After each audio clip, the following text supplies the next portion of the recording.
and think about how you convey feeling and seeing. And this is the image I want you to walk away with today. Because I'm getting ready to say 3 words that might scare you. They shouldn't, because we just walked through the basics of the ladder of abstraction. Please don't be frightened. It is just a way to think about words. Yes? The second word, you said Seeing. Feeling and seeing. Okay, I will give credit to the guy who came up with this, which is actually a way to think about critical thinking and words and delivering a message. So Mr. Hayakawa wrote a book in 1939 called The Language in Action. He was trying to figure out what works in terms of words and message. He was a linguist, an English professor, and please forgive him, he was also a politician, and he wanted to affect writing and thinking. So, this ladder at the top is the most abstract characterization of something. And at the bottom is something that makes you see, the least abstract. For example, your knife. It's brushed metal, it's 3 inches. That's the characterization that belongs here. The characterization that makes him feel complete belongs up here. What's in the middle? Think about the difference between those two. The picture of your children, for example, if I were going to sort of hang out right here on the middle rungs of this ladder, I would say it's an image. For his knife, I would say it's a tool. You follow? It's neither anything that will make me feel or make me see. Is that making sense?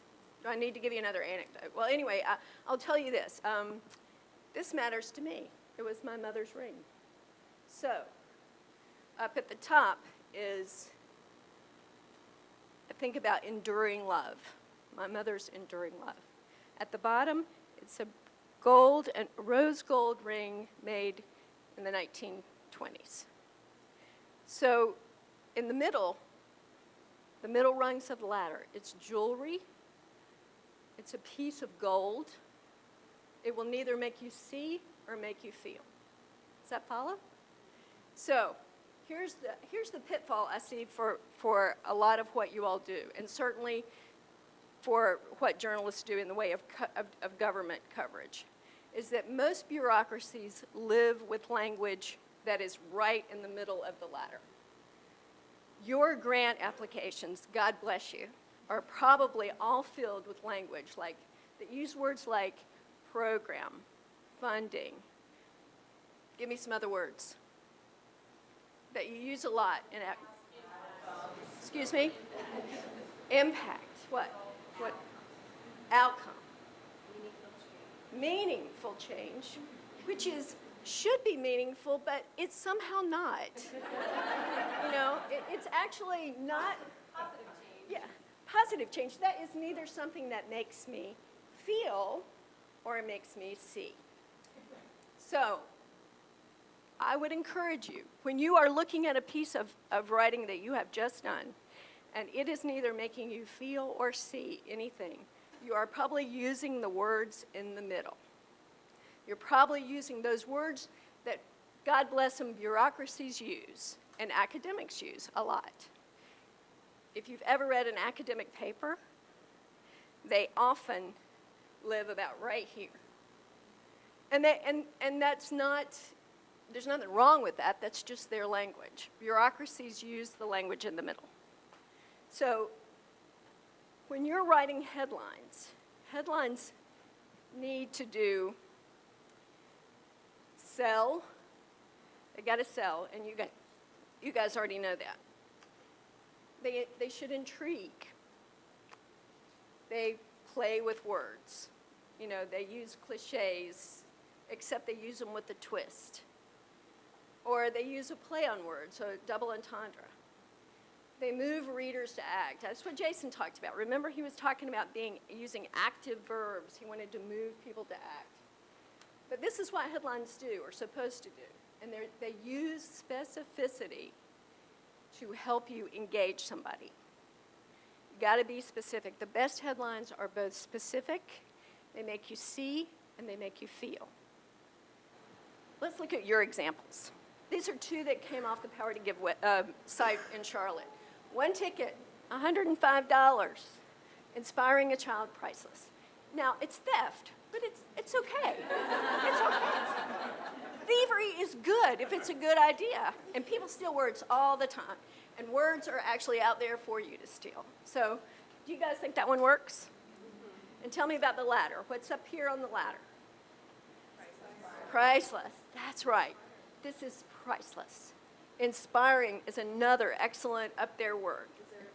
Deserving is actually, and send 3 deserving Girl Scouts to summer camp.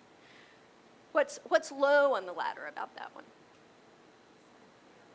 Camp, summer camp, that gives you a visual. 3 is actually very low on the ladder. Not send girls, send 3 girls. That seems achievable to me. You know, it makes me see that this is achievable. I could help. And deserving, what is deserving up there? What does that tell you? They earned it. They earned it. So that ladder of make me feel and make me see. And every time you start to write a headline, or every time you start to craft the sell word, the sell sentence, you must actually have something from both of those areas. The best headlines, the best sentences will run that ladder from top to bottom and avoid the middle. Avoid the middle. There were a couple things in here that I saw on the Power to Give site that I thought, this is urgent.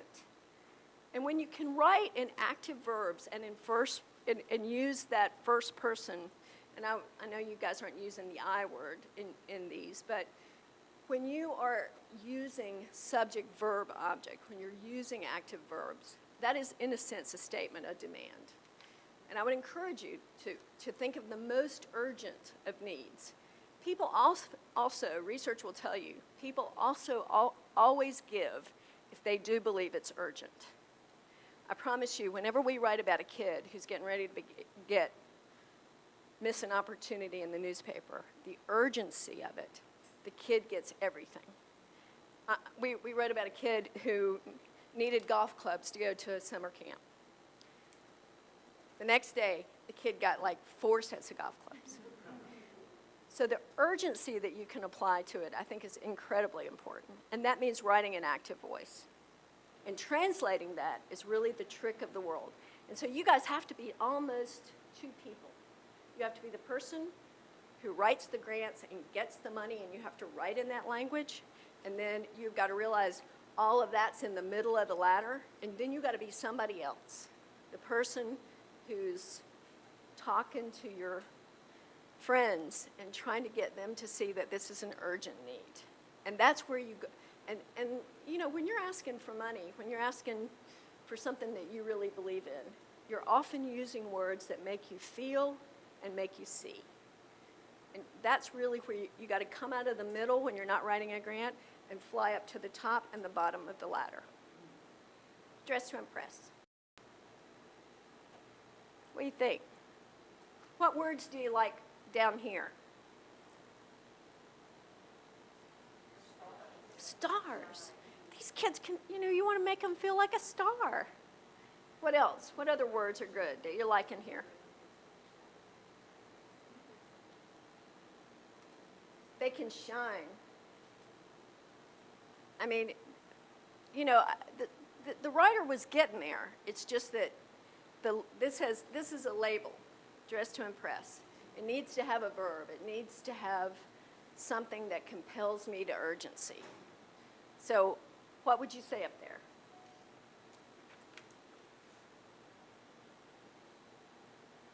These 23 kids need to feel like stars. That's not bad. It would make me click because it's specific. That 23, think about specificity. That that drives you to click it when you say 13 ways to save money. I promise you, every one of you will click on that. And you'll learn the same thing over and over again, and you'll click on it anyway. And it's because it's specific, and you think it's achievable. Oh, it's just 13. I can read that in 2 minutes. So use those things that are specific and move you to act. So I'm just going to say it one more time. Think about your two selves. The grant writer self that has to talk about, you have to use those words when you talk about program funding and, you know, objectives and all of that. You have to be that self, and I think that's what gets you the money, right? And then, but that's going to be a dulling thing. And then think about who you're talking to in a different audience. You're not talking to people who read that language all the time. You're talking to people who may give you money. And they're going to give you money if they think it's urgent and it's specific and it makes them feel something. So remember this ladder when you're writing. Make me feel and make me see.